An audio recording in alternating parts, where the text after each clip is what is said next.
What if I were to suggest that you play a key role in the awakening world? And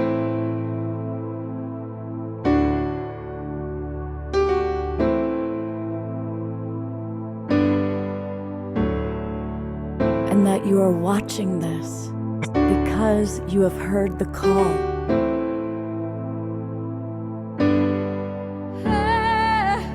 We can start right now by opening our hearts and minds.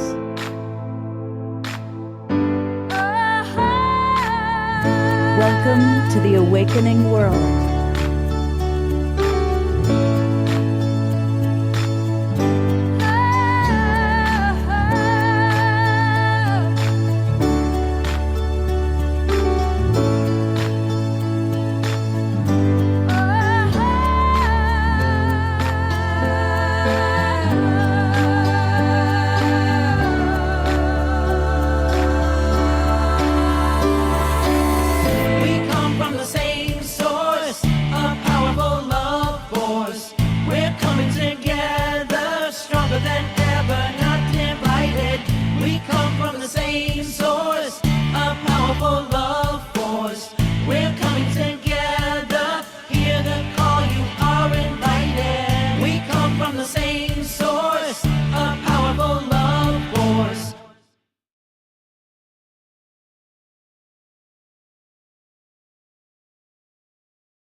Morning, everybody.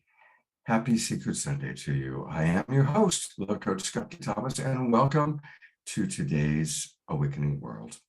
And we have a wonderful show. You know, so many people are looking for community. You know, it's funny, 20, 30 years ago, everybody was looking for their soulmate.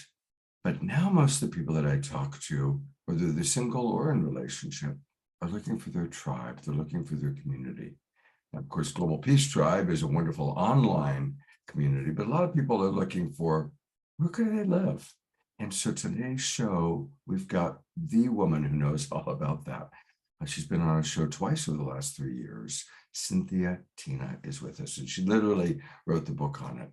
And we're going to have a wonderful presentation from Cynthia, all about what she's discovered about intentional communities all around the world.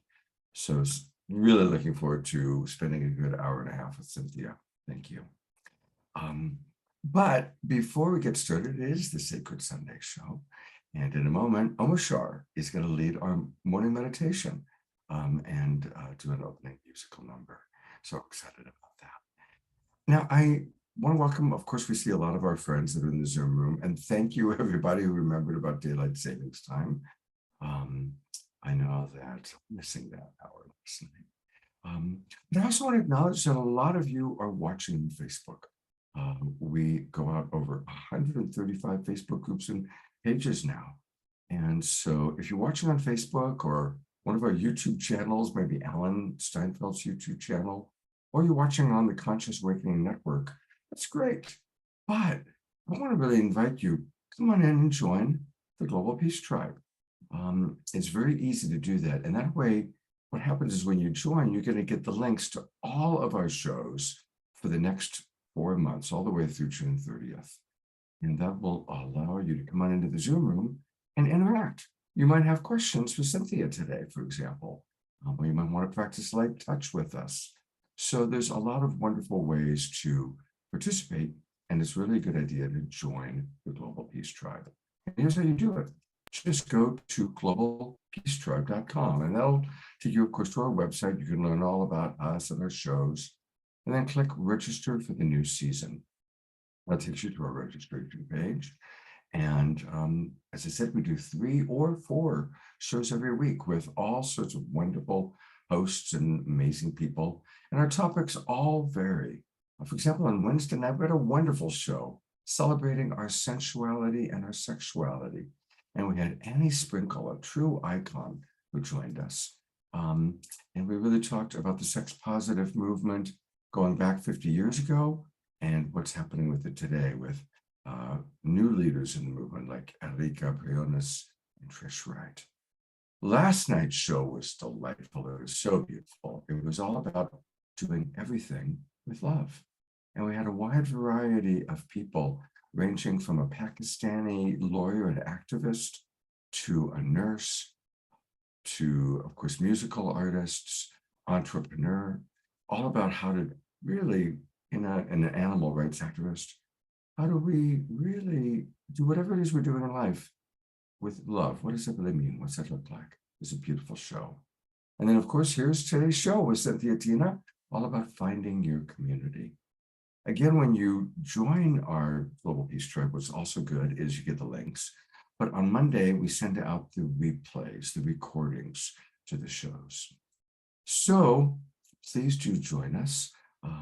And again, welcome everybody that's here. And those of you in the Zoom room, let us know where you are geographically.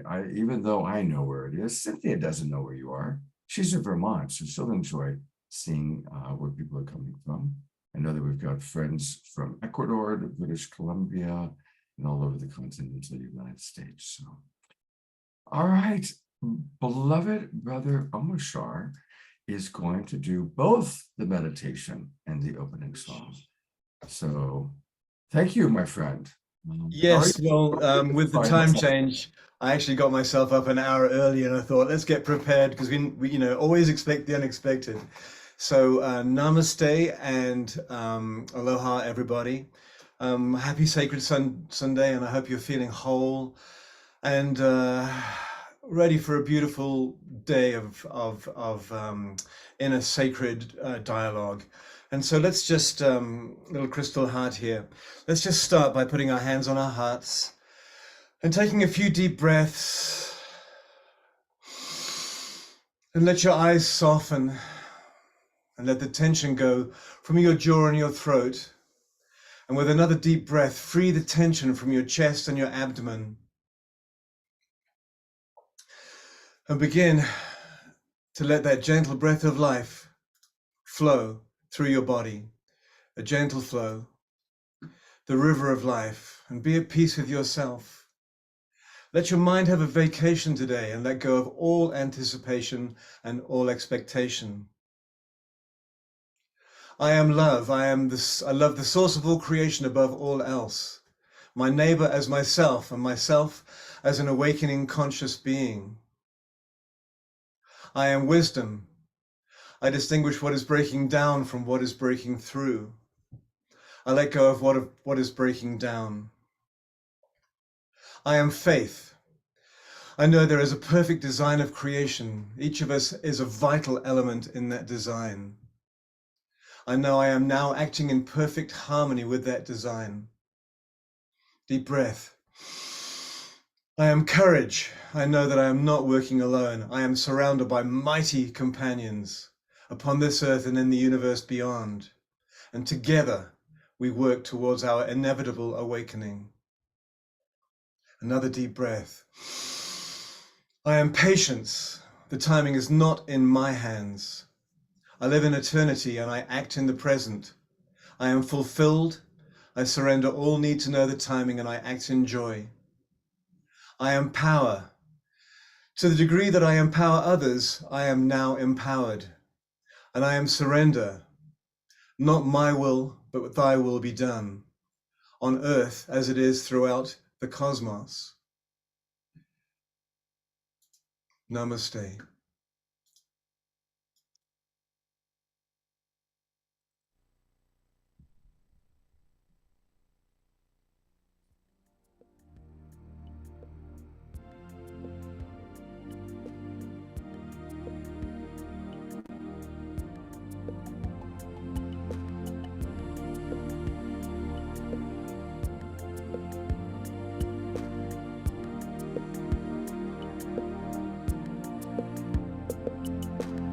Sometimes it feels so hard to move along, saying goodbye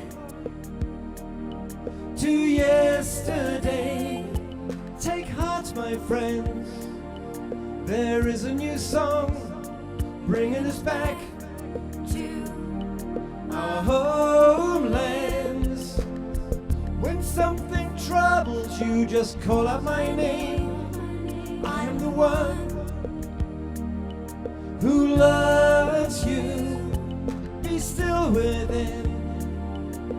Hear what I say and give me the chance to be with you. We are one heart, one mind, one soul, working together to heal. And there are no walls between us now. It's a celebration of union. So when you're feeling down and on your own, take a look around. I am in everything. Give me your burden, walk into my arms. I will lift you up, I will hold you. We are one heart, one mind, one soul, working together to heal. And there are no walls between us now. It's a celebration of union.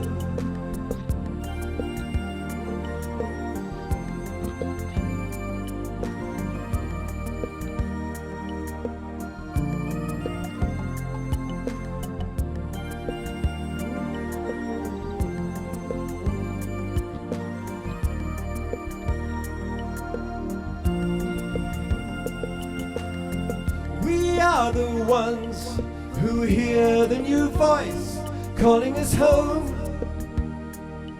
to freedom. Fear not, my friends, this is a new place full of new joys and happiness. Yes, we are one heart, one mind, one soul, working together to heal. And there are no walls between us now. It's a celebration of union.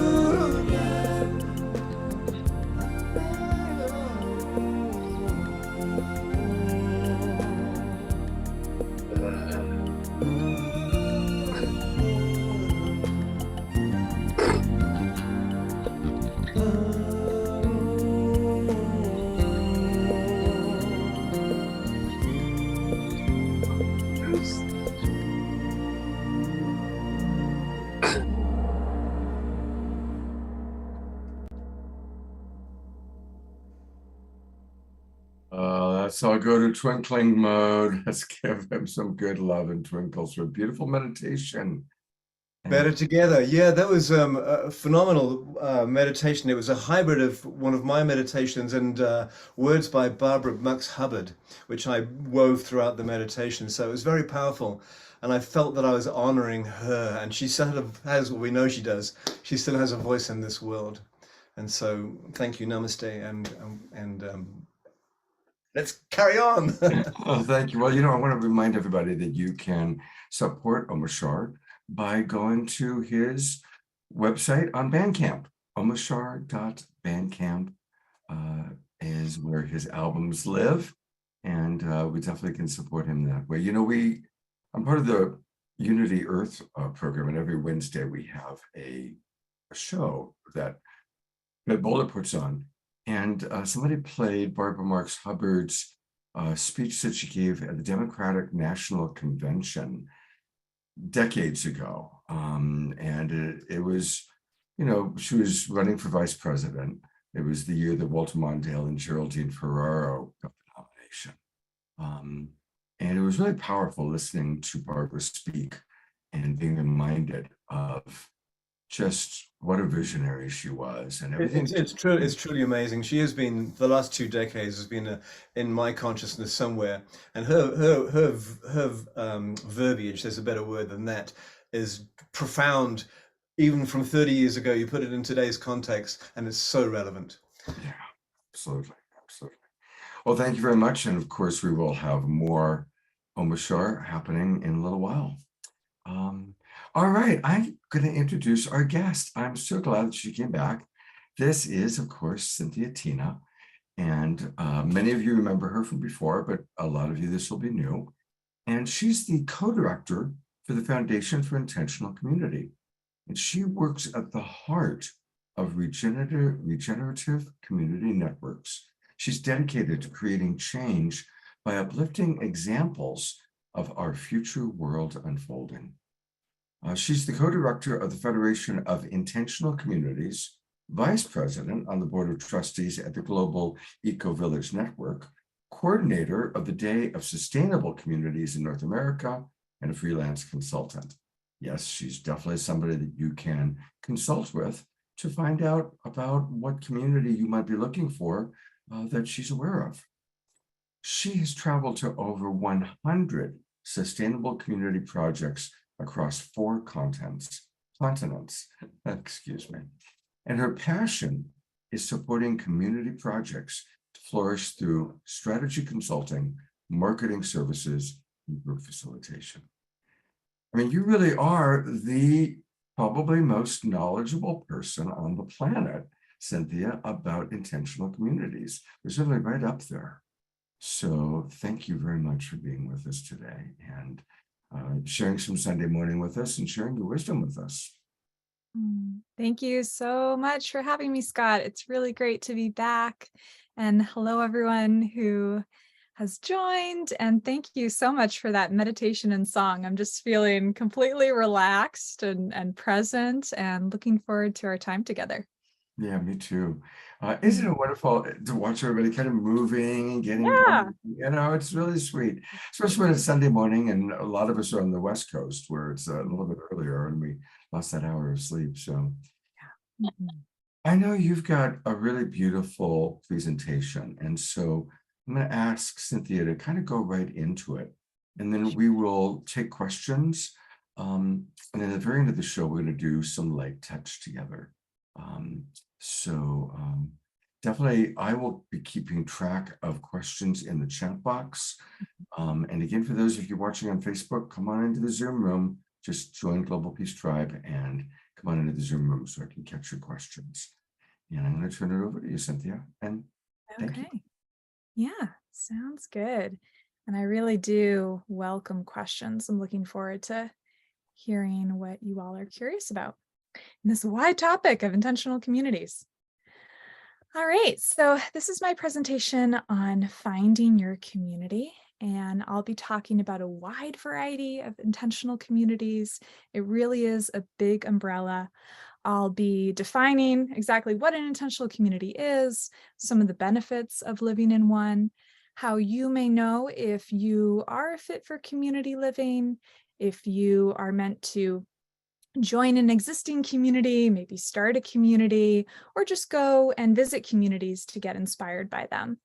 And I'll also be going through some of my favorite communities that I have visited around the world. All right, so I want to start with sharing about myself and the community where I live. So I am right now calling in from my home at Headwaters Ecovillage in Vermont. We are a small intentional community, about a dozen or so families, and we live on a hill within walking distance to the nearby town. We're very well connected with the town and our surrounding neighbors.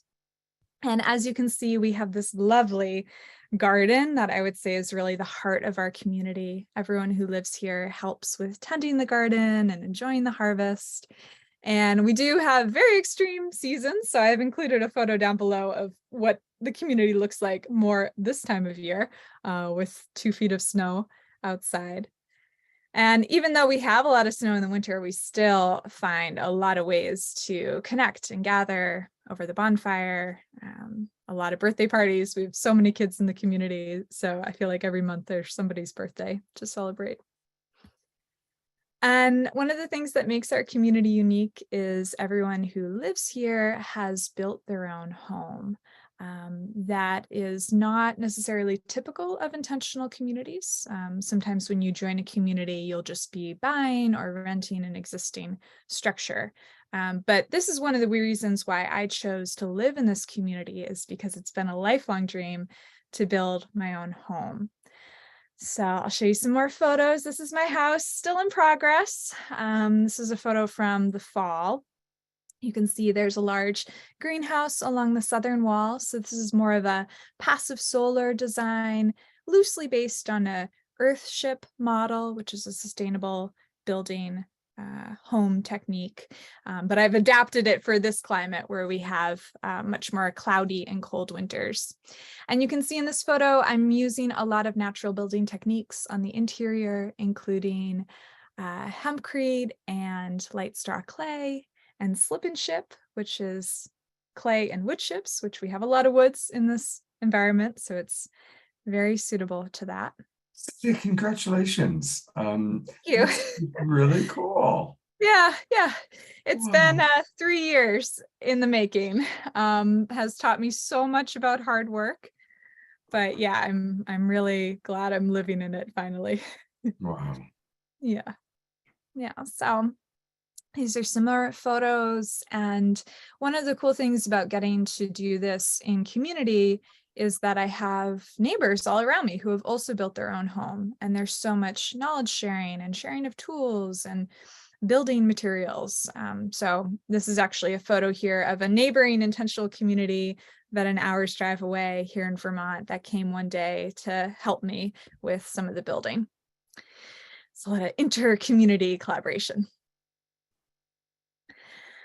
So a little bit more about my journey. I did not grow up in an intentional community, although it is my passion and my work and my life currently. I grew up in the suburbs outside of Boston with parents who were very loving and supportive, which I'm so grateful for. But they, still don't really understand everything that I'm doing, or why I would want to live in a community or what it is really all about. But I think that through having their support and just being curious about different ways of living, getting really inspired by Native American ways of living, and later on getting into permaculture and growing my own food and medicine, this really prompted me to start traveling at a young age. And I visited my first intentional community when I was 15, a place in North Carolina. And this set me off on a journey around the world, to many, many different communities and different places. And I think through this journey, I have gotten in touch with not only the communities, but also the organizations that are supporting the network of these communities around the world. So I think, this is a slide showing just some photos of some of the wonderful organizations I've had the privilege to work with, including the Foundation for Intentional Community, the Global Ecovillage Network, among many others. And it's incredible. There's so many people who are wanting to lift up this movement and help to make it more accessible and more possible for a larger number of people. So certainly from my position, the movement is growing, but of course I probably have some bias. So at this point, I have visited over 140 communities across 22 countries and in 31 of the United States. And beyond this, I've also, through my work with the organizations, gotten to work virtually with many more communities beyond this. And so, as I've been doing this work in this space, more and more people have contacted me saying, oh, can you recommend a community in this area? Or I want to do a vacation in Costa Rica, or I'm looking for a community in California. And slowly this became my community matchmaking service. So that's a lot of what I do today. And I've started an organization called CommunityFinders to support people in finding community. And in addition to living in Vermont, I have gotten to develop a really deep connection with a community that my partner helped co-found in Slovenia, which is a small country in Europe, just below Italy, not Slovakia, Slovenia. And he is Slovene. And so I have spent a year in one go, but cumulatively, I'm sure several years at this point, visiting this community. And I'm so excited that this June, I'm actually going to be taking a group to Slovenia to experience the eco-villages there. So that's the link, ecovillagetours.com, if you're interested in joining us. We still have a few places left. All right, so what is an intentional community? Let's get into some definitions and some community types, so you have a good overview of what it is I'm speaking to. Definition of an intentional community: a group of people choosing to live together or regularly share facilities on the basis of explicit common values. So these are communities that are largely formed when an individual or a group gets together and lays out some common values that'll really underpin the formation of the community. And then everyone who joins later is buying into that set of values. And I'm mostly talking about residential communities. Of course, we can have all kinds of intentional communities like the one that the Global Peace Corps Tribe has. But today we're going to be talking about residential or place-based communities. So communities that are building in a small location where, you know, you would have your home and share life with your neighbors. There's many reasons why intentional community living is fantastic, and I could go on, but I have listed some of the big benefits here, starting with connection.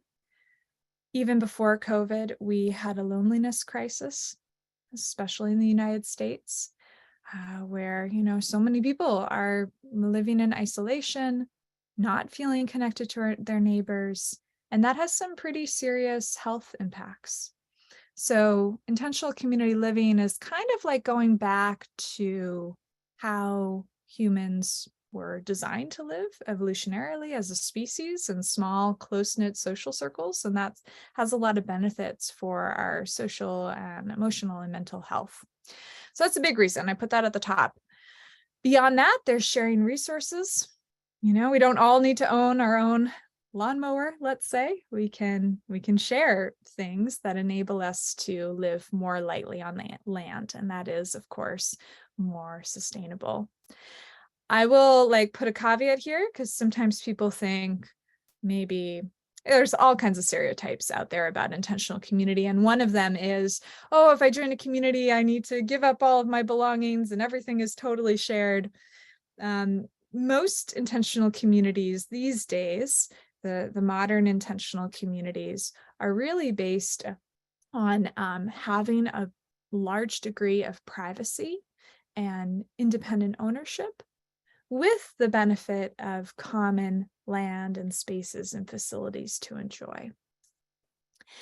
And this all helps to strengthen your resiliency and the resiliency of our communities to face whatever challenges lie ahead of us. Speaking of COVID, I think this was one of the things that we saw most strongly, was the residents living in intentional communities, by and large, did not experience the degree of stress that many people not living in community experienced during COVID. And we did some surveying during different phases of the pandemic, and we're really like, wow, this really demonstrated to us that community living is a good thing.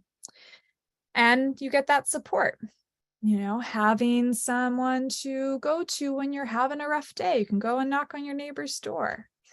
You know, then there's the classic examples of you run out of eggs when you're baking a cake. There's just many, many layers that can come of support when you actually know the people who are living near you. And then co-creation and experimentation. You know, and I wouldn't want to mislead anyone when talking about the benefits of intentional community living. It is not always easy. A lot of the challenges that show up in the wider world show up in the microcosm of community too. But the opportunity in community is that we get to really sit with a lot of those challenges and the polarization and the tension, and we get to work through those things as a group. And of course, fun. There's so much fun that comes through getting to to live in community. A lot of gatherings and creativity, arts, expression, beautiful gardens. Yeah, can have a good time. All right, so these are some of the terms you may have heard before that all refer to a type of intentional community. And it's a big, like, intentional community is a big tent, and all of these different categories fit within that. And I have on my website, I have some great articles that go more in depth into each of the different types. I'm not going to do that so much here today, although I will touch on the more common types, including Ecovillage, which essentially is a community that's trying to be more sustainable. Housing, that's another common type. And co-housing is a little misleading. You may think it's people sharing a house together. That's actually not what co-housing means. This is a development concept that came from Denmark. Two American architects were over there studying the model and coined the term, brought it here to the US. There's now over 200 co-housing communities where individuals have their own private dwelling with their own kitchen, their own bath, and then all of these common facilities, usually a common house as well for them to enjoy. And let's see, housing co-ops, those are definitely another common type. It's a cooperative model, like you have your grocery co-op. Well, this is a version for housing. And spiritual communities, definitely given this group, I'm going to be talking a bit about communities that have a shared intention around spirituality and how they're showing up as a collective in this world. All right. I don't want to say anything more here. I think that's enough for right now. And I'll go through more of the types when I'm sharing the examples. If you're curious about which type of community is for you, I have a quiz. It's a fun little, 2-minute quiz you can take, answer some questions, and get a sense for which of the type of community is a fit for you. So there's the link. Where to find them? So estimates vary, but there are at least 2,000 intentional communities in the United States and closer to 10,000 intentional communities globally that are documented on some of the major intentional community directories. So I have 3 of the biggest directories listed here, and there's like a lot more. There's, gosh, I think 20 or more different online directories, with interactive maps and search tools. So if you're curious to find out, where an intentional community may be that you could visit nearby or in a place that you would want to go to have a vacation, here are some of those links. And especially the ic.org directory, I think, is a good one if you're stateside and looking for a community. Okay, so now we'll get into my favorite part, which is actually talking about some of the incredible examples of intentional communities out there. And here's a photo of Cloughjordan Ecovillage in Ireland. It was one of the first ecovillages in Ireland, right adjacent to the traditional town of Cloughjordan. So you can think of this as like an ecovillage appendix coming off of the just traditional village. You're walking down the street, and then all of a sudden you walk into something that feels quite a bit different. And they've won so many awards for their ecological building design. Just really impressive what they've done there. They have a maker space in the community with a 3D printer and, office spaces. I would like to start by sharing about one of the most incredible initiatives I have seen in the communities movement recently, which is all of the communities in Ukraine, about more than 60 ecovillages that have opened their doors to refugees during the war, and created a project in Ukraine, but also throughout Europe, to support these refugees in finding safe havens in community. And it's called the Green Road Project. There's a wonderful documentary, and there's, I think Mother Jones just came out with a news article, and other major media outlets have been picking up on it. There's now 300 communities throughout Europe. Is that right? It might even be more. And they've welcomed thousands of refugees at this point. So it's just really, I was in Europe this summer at the European Ecovillage conference that happens every year in a different community throughout Europe. And they had some residents from these Ukrainian ecovillages there, and just hearing their stories was so, yeah, touching, and speaks to the power of community. Yeah. I'm so grateful you're sharing that part, Cynthia. Of course, we've done a lot of programs, and fundraisers for various causes, but that's just a beautiful, I hadn't even thought about that. I mean, of course, we're so aware of all the refugees having to leave Ukraine, but how beautiful that so many intentional communities have opened the doors, and that there are 60 plus still in Ukraine. So I'm really appreciating you sharing that piece with us. Yeah, I'm happy to. Yeah, I think it's important for folks to know about. And of course, these ecovillages have experienced a big population influx and are certainly looking for donations to build more structures. And I know recently there was a big fundraiser for a straw bale home to be built in a community to house more refugees. So I'm sure they would appreciate the support. Yeah. Good. Thank you. Yeah. Incredible, by the way. And there are good questions coming up, but I'll wait until we'll take like a little break, halfway through, and I'll get to some questions and also comments. People are just really appreciating this very, very much. So. Good. I'm glad to hear it. That's yeah, awesome. This is awesome. Good. All right.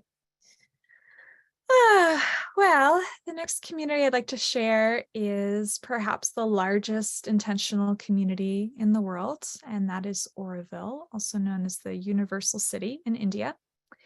And they have close to 3,000 residents. And it was a barren desert over 50 years ago, and the residents have done incredible work to transform the land into a food forest with many different neighborhoods and all kinds of farms. And this is a photo of the Matrimondeer, which is the physical and spiritual center of the community. It's a giant sphere covered in leaf gold. I got to visit Oroville, and it's massive. Like this banyan tree is, I think, nature's equivalent to the man-made temple, and both are monumental in scale. The community itself, you have to get a little scooter to drive around to see all the different neighborhoods. So if you get the chance to visit Oroville, it's a once-in-a-lifetime experience. Findhorn community in Scotland. This is another well-known spiritual community. Also began over 50 years ago on the rugged coasts of Scotland. You can see the gorse flower over there that grows in the sandy dunes on the coast. And Findhorn became famed for growing these giant cabbages, which they attributed to their connection with nature and the deities of nature. And today, Findhorn has expanded greatly, home to over 600 people. They have a large events hall where they host many, just great conferences and gatherings. So another one, if you're in Europe or thinking about European ecovillages, highly recommend Findhorn. And Findhorn has a sister community here in the United States. It's Sirius Community in Massachusetts, where I actually lived for about a year and a half, and I've gone back to visit frequently. They also have a greenhouse along the southern wall, which is a big inspiration for me in designing my home. Sirius is much smaller. They have about 30 residents tucked into the woods, a lot of naturally built homes, cob, straw bale, all of the wood used in construction and heating of the dwellings is from the land itself. Then we have Twin Oaks community in Virginia. And we haven't touched so much yet on income sharing communities. So I'll use this opportunity to mention that there is a small category of communities that are income sharing, where residents who live there participate in the community's businesses and pool all of their incomes together. But most intentional communities are not income sharing. So this is maybe about like 10% or less of the communities that exist are income sharing. Most, you have your own independent finances, your own work remotely or commuting or within the community. But Twin Oaks has really proven the model. They've been around for 50 years. They have a tofu business, a hammock making business. They have a really robust farming business, and they have inspired a number of other income sharing communities in their area of Virginia. So yeah, this is the commune. This is what some people think when they hear the word intentional community. Oh, the communes of the 50s and 60s and 70s. Well, some of them still exist and are going strong. It's not the only model, but for some people, it's what they are looking for.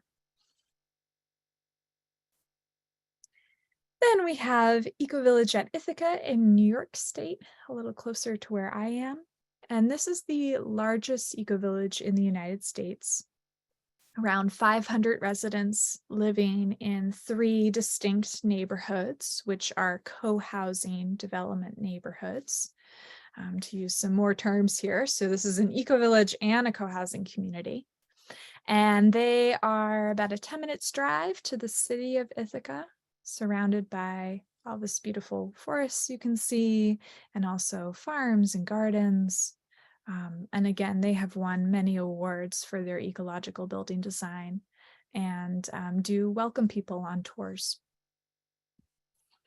Another one that I recommend if you are looking to maybe experience an ecovillage for a longer period of time or do a workshop or a program, Earth Haven Ecovillage, just outside of Asheville in North Carolina, is a great community for that.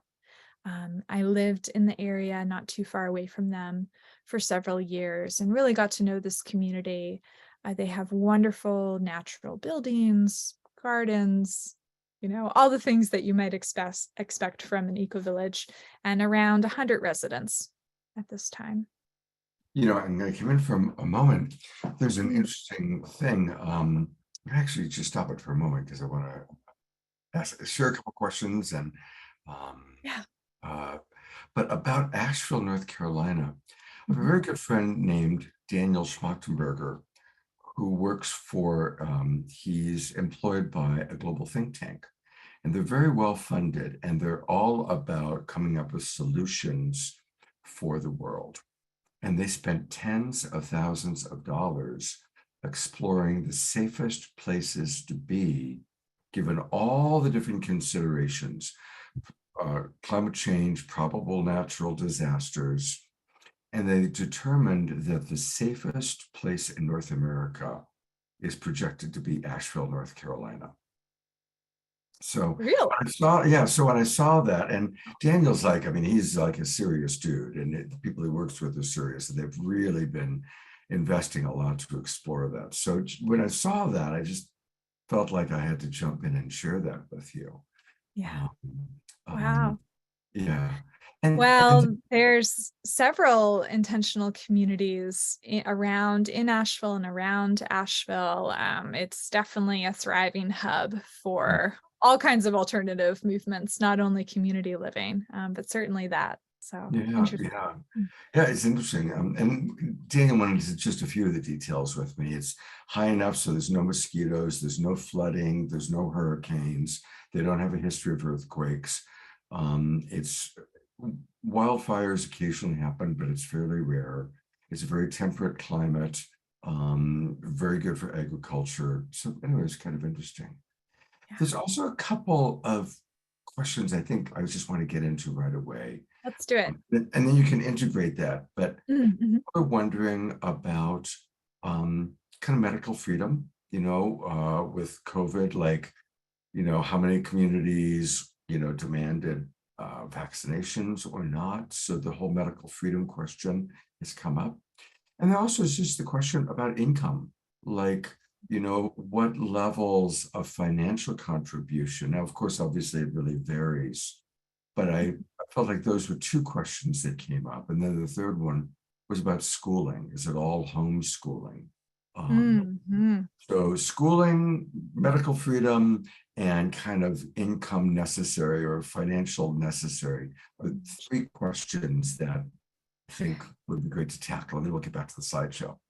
Yeah, perfect. Those are great questions. And those are definitely questions I hear a lot from my community matchmaking clients who just want to know more about what communities might be a fit for them. Certainly when it comes to medical freedom, because people can have, certain needs around that. So by and large, most communities do not have mandates around vaccination, at least at this point in time. I know situations change a lot, but that's been my experience that most do not. That said, some do. Tend to be, if I were to stereotype a little bit within the communities movement, co-housing communities, just by their nature, tend to be a little bit more restrictive, or certainly have a culture where more people are vaccinated. Tends to be that the maybe more radical communities have more no restrictions, or are just more in generally open. That said, though, I want to emphasize something, because COVID has been impacting all of our intentional communities in different ways. And one of the things that I've appreciated about living in community, when this hit, we were all living together, and we had some shared values, but no one was prepared for a pandemic. And so people within our community reacted to it in different ways, as did everyone else in society, right? And created a lot of tension and a lot of anxiety. And one of the beautiful things is that the residents of our community were able to talk to each other about it and have open conversation and dialogue. And so sometimes people who I work with want to find a community where, everyone thinks like them, like-minded, and that's great. But it doesn't always happen, even if that's your intention. And so one of the things that can happen in community is we have this opportunity to come together and explore topics and converse and have open conversation. And I think that is so valuable, and just would encourage anyone who's thinking about community living to bring that mindset into it, that these are places where we can have conversations about difficult topics. And a lot of communities have their policies written on their website. Most communities are really open to talking about it. So if you have a question about a community that you would like to visit, feel free to write them an email or give them a call and just ask, find out. Beautiful. I think already people commented about it is so important to be able to talk with each other. Yeah. And I think that is probably another big advantage to conscious intentional communities is, and I'm a communication guy, that's what I do, but I'm imagining that there is an increased opportunity for dialogue about differences, which I would guess be another advantage to being in intentional community. Oh yeah, definitely. I mean, and this is one of the things about living in community, you are very often needing to be in dialogue about a whole range of topics. Yeah. And most communities have regular meetings, whether it's monthly, sometimes weekly.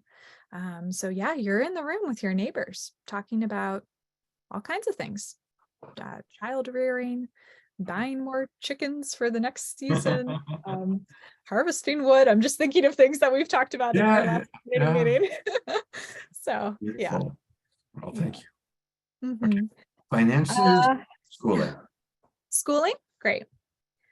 This is really a mix. I would say most intentional communities don't have homeschooling, although it is certainly a higher percentage of families that choose homeschooling than the normal population statistics, which I don't know. In our community, we have several families that do homeschooling, several that send their kids to the local school, and a few that send their kids to the Waldorf school. So it's a mix.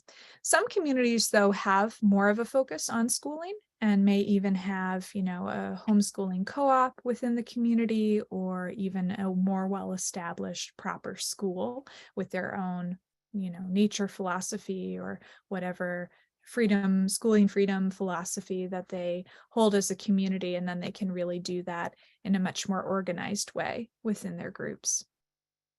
So, Beautiful. yeah. And this is a quick one.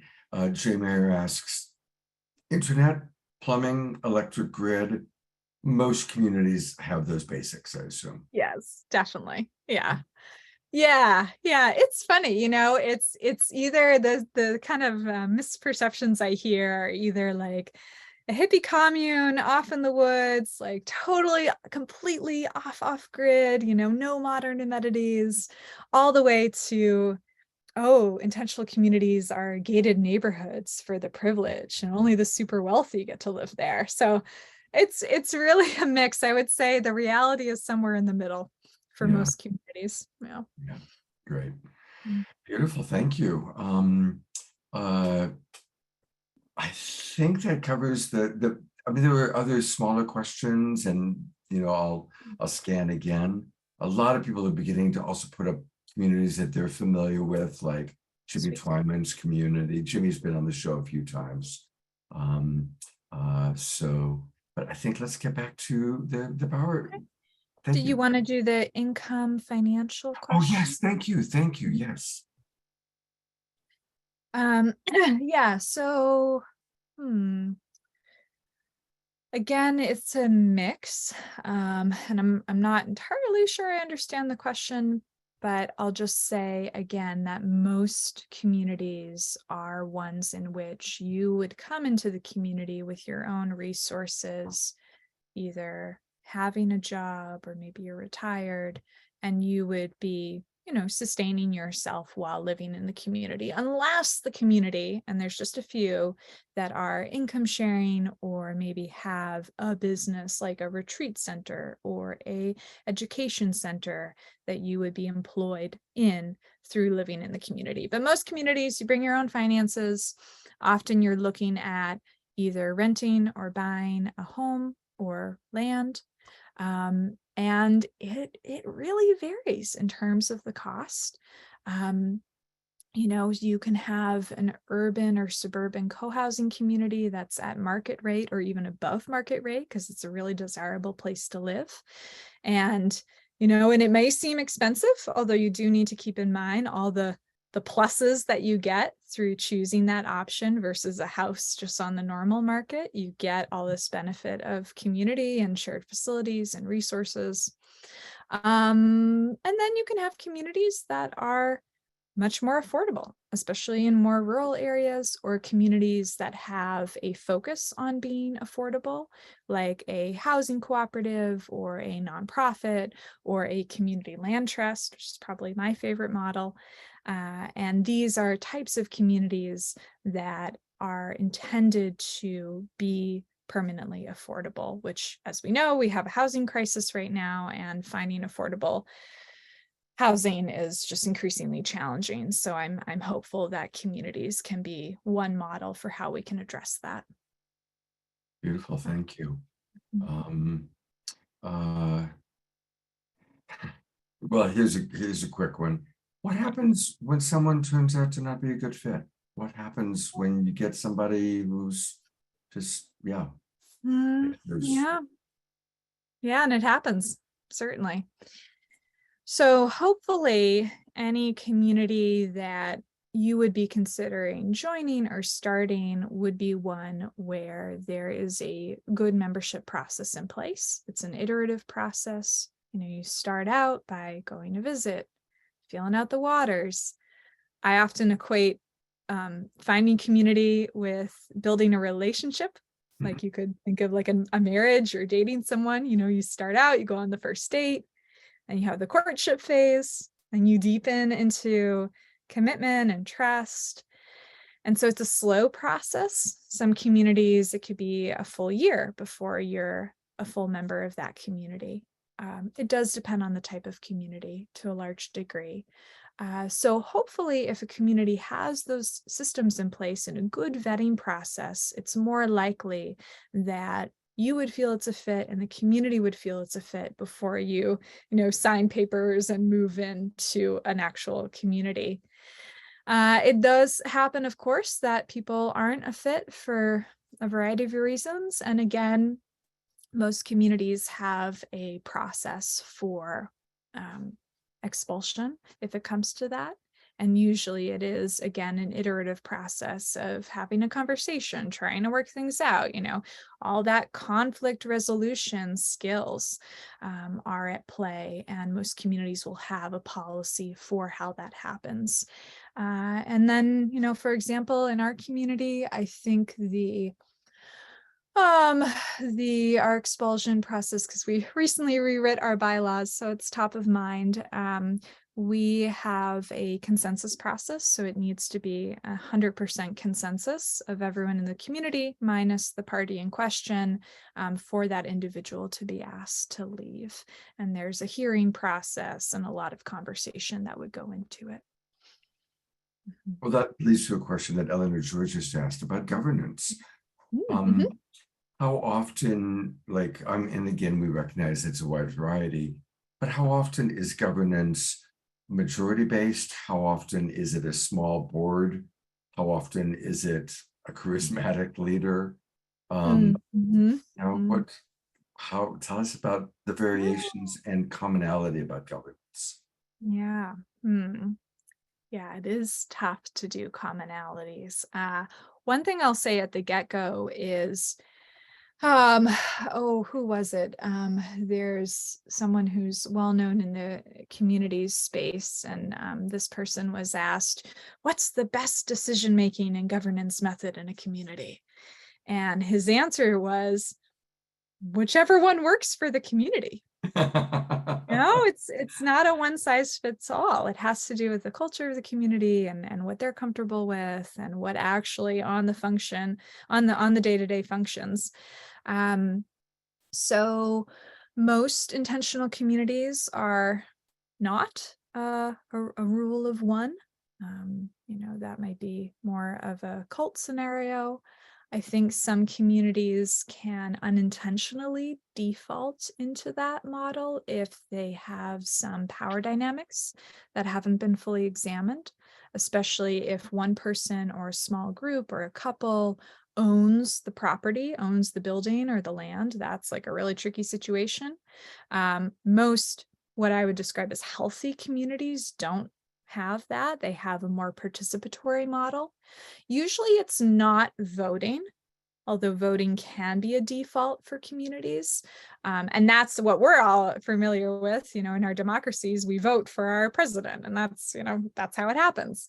In communities, more often they're working with a dynamic governance model, whether it is sociocracy or consensus or a modified version of consensus, whereby everyone gets together, depending on the scale of the issue, a proposal is put forward, there's multiple rounds to hear on the proposal, and then a decision is made based on that.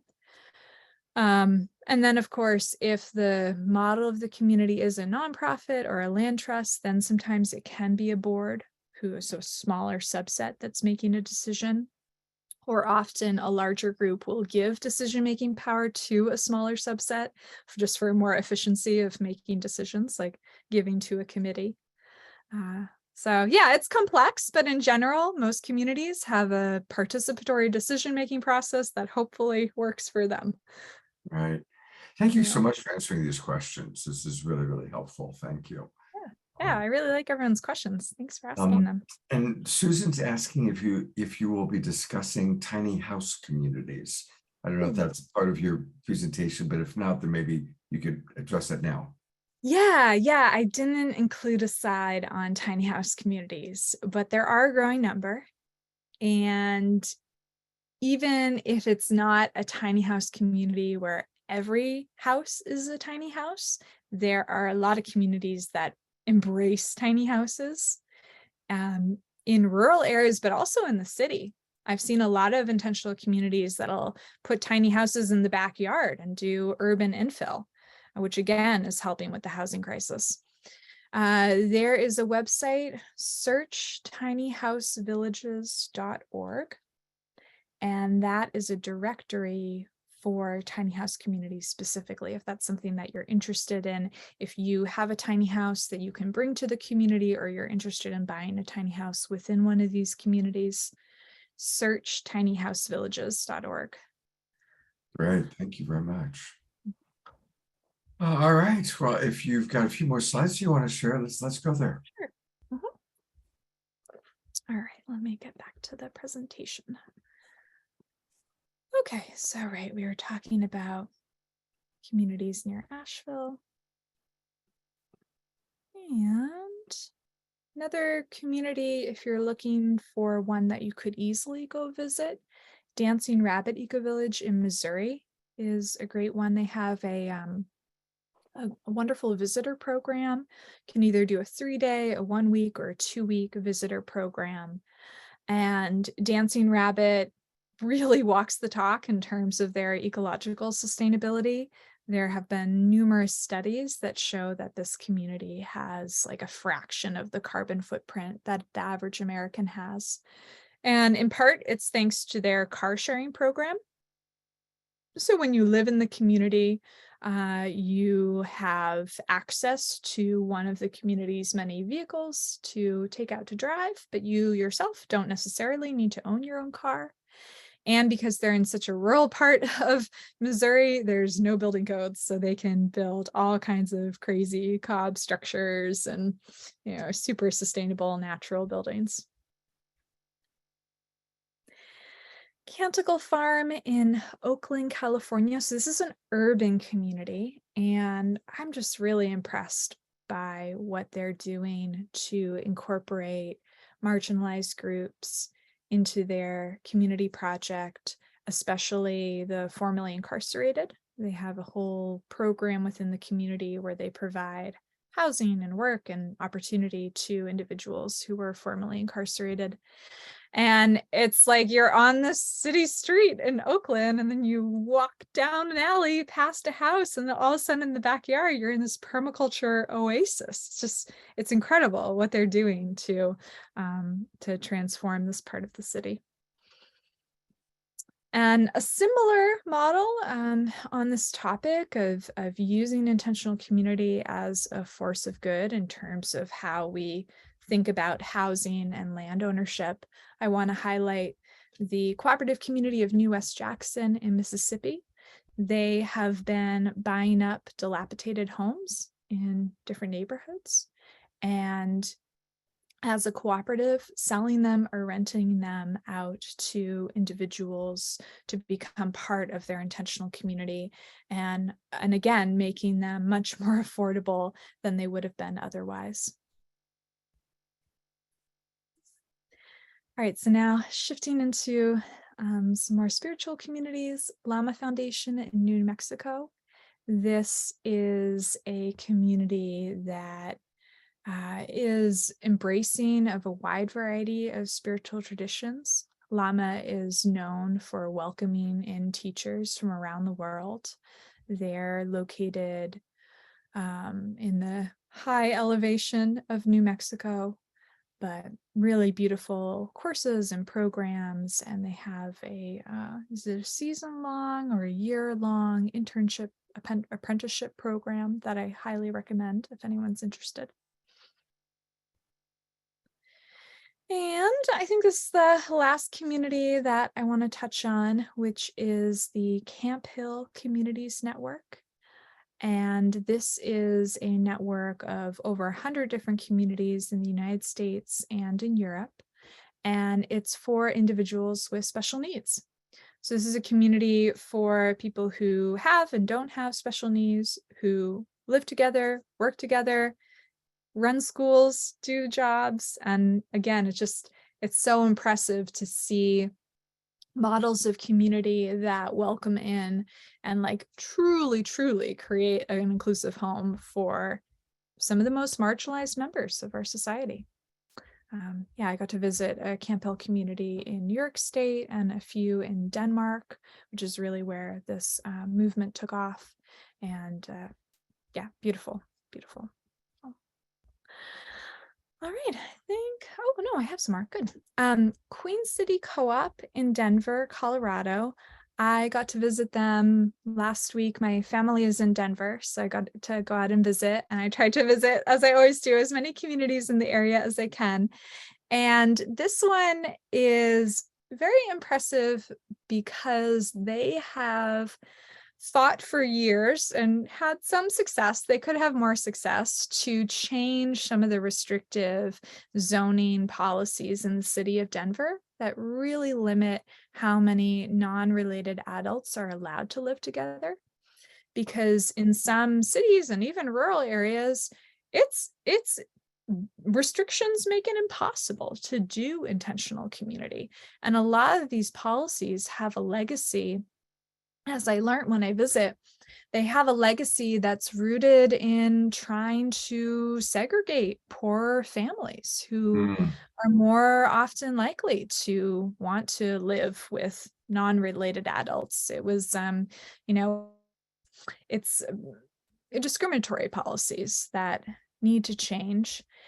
I'm also reminded, as I mentioned this, I'm thinking of a very rural community in Ontario, Canada, Whole Village Ecovillage, and they had such an issue with the zoning policies to create their community that they developed this giant building that's one big building with each wing gives a home to a member of their community.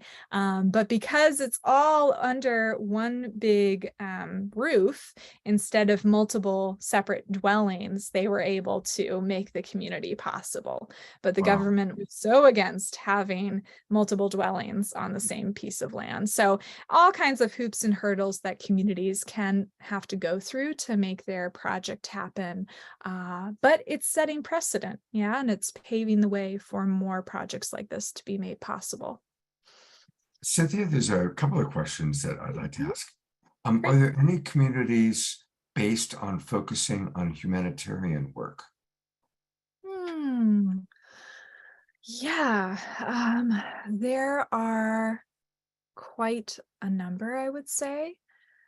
One that's just popping into my head first off, the farm community in Tennessee, which you may have heard of because it's one of the older intentional communities out there. And I just knew about them as like, this large 200-person community on 1,000 acres in Tennessee.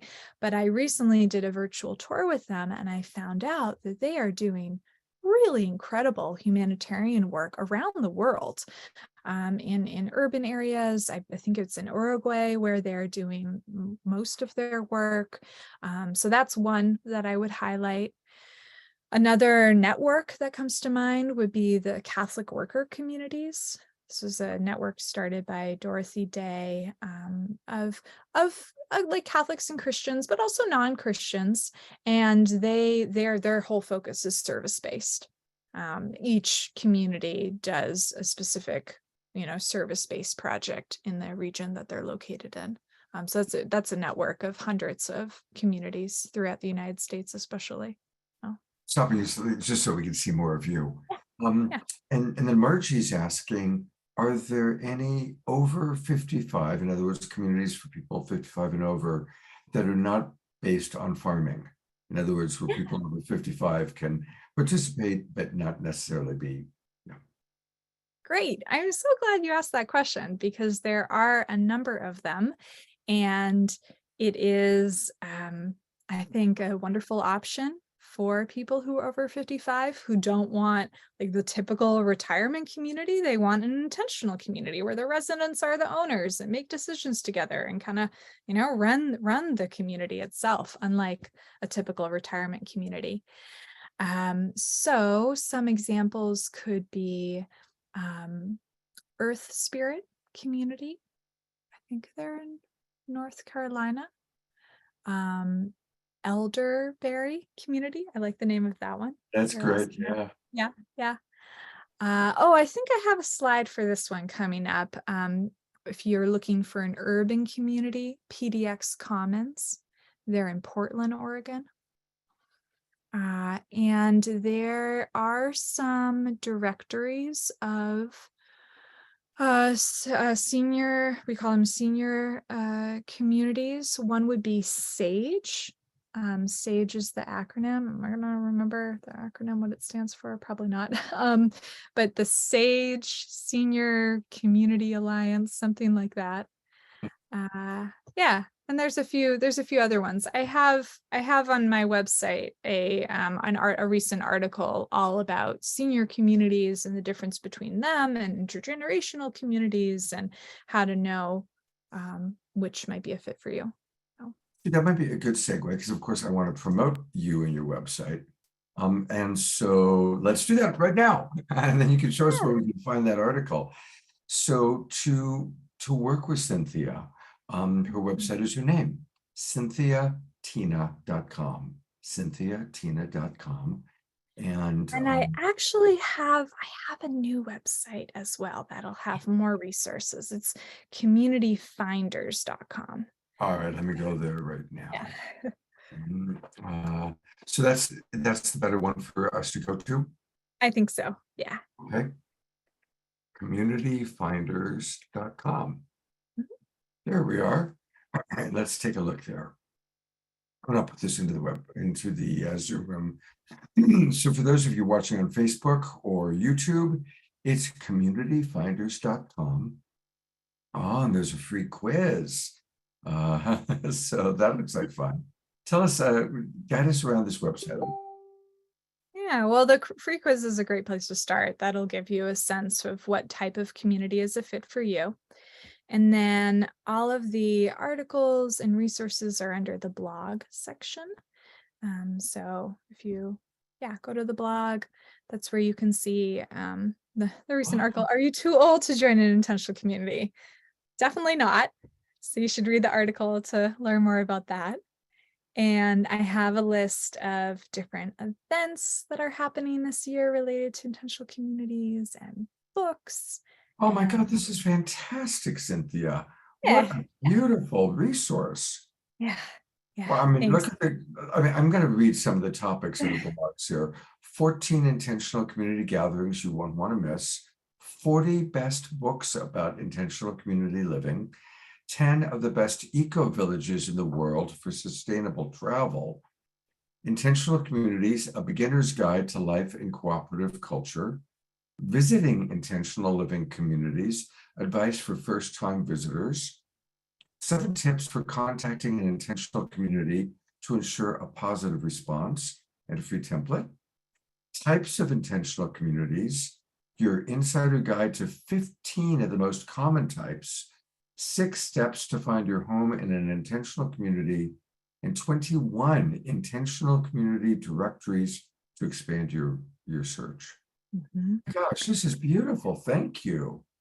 Yeah. Well, it's my main focus these days is just pulling together more content and resources.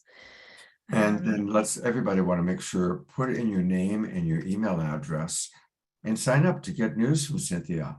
So let's all do that right now. Go to CommunityFinders.com and sign up to get the news.